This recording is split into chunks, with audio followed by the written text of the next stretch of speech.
নমস্কার, জয় মাতারা। আমি অ্যাস্ট্রো হিমাংশু। ভাগ্যের দুয়ার থেকে আপনাদেরকে জানাই আন্তরিক শুভেচ্ছা, ভালোবাসা। আজ আমি যে প্রেডিকশানটি করতে চলেছি এটি সম্পূর্ণ মহিলাদের জন্য। যদি কোনো জাতিকার বা কোনো নারীদের এই যে হাতের চন্দ্রের ক্ষেত্র থেকে যদি কোনো একটা ভাগ্যরেখা, একটা প্রমিনেন্ট সুন্দর একটা ভাগ্যরেখা যদি একদম বৃহস্পতির ক্ষেত্র পর্যন্ত চলে যায়, ঠিক আছে, চন্দ্রের জায়গাটি কিন্তু ভালো থাকতে হবে, একটু উঁচু থাকতে হবে। এখানে কোনো তিল চিহ্ন, জপ চিহ্ন বা ক্রস চিহ্ন এইগুলো যেন না থাকে। চন্দ্রের স্থানটি যেন ডাবা না থাকে, ঠিক আছে, একটু উঁচু পিঙ্ক বর্ণের থাকতে হবে। এবার এই যে ভাগ্যরেখাটি, এই ভাগ্যরেখাটি কিন্তু এই চন্দ্রের ক্ষেত্র থেকেই কিন্তু উঠতে হবে, ঠিক আছে। এবং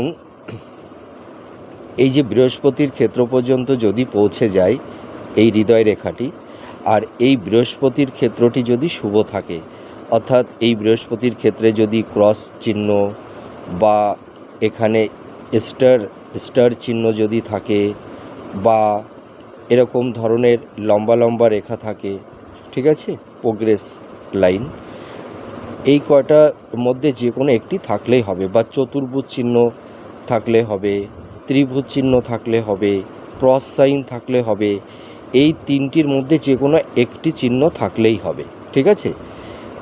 তাহলে চন্দ্রের ক্ষেত্র থেকে যদি ভাগ্যরেখাটি হৃদয় রেখা পর্যন্ত চলে যায়, তার মানে এখানে কিছু শর্ত থাকতে হবে। এই ভাগ্যরেখাটি তখনই ফল দেবে যদি চন্দ্রের ক্ষেত্রটি যদি শুভ থাকে আর বৃহস্পতির ক্ষেত্রটা যদি শুভ থাকে, তাহলেই হবে। তা যদি এই দুটো ক্ষেত্র যদি শুভ থাকে, তার পাশাপাশি এই ভাগ্যরেখাটি যদি একদম স্ট্রেট চন্দ্রের ক্ষেত্র থেকে হৃদয় রেখা পর্যন্ত চলে যায়, তাহলে এই সব তাহলে এই সব জাতিকারা ভীষণ একটু জেদি হয়, একটু রাগী হয়, ঠিক আছে। এদের মাইন্ড মাঝে মধ্যে একটু ফ্ল্যাকচুয়েট করে, কিন্তু এদের মনটা ভীষণ ভালো, ভীষণ সৎ। এরা ধার্মিক, সৎ পথে এরা উপার্জন করে থাকে। এরা ধর্মের পথে চলতে সর্বদাই ভালোবাসে।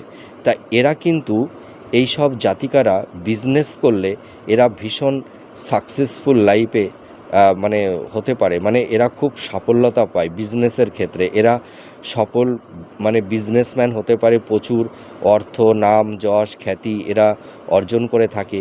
কিন্তু এই সব জাতিকারদের সতর্ক থাকতে হবে পার্টনারশিপ ব্যবসাটা যেন না করে। নমস্কার।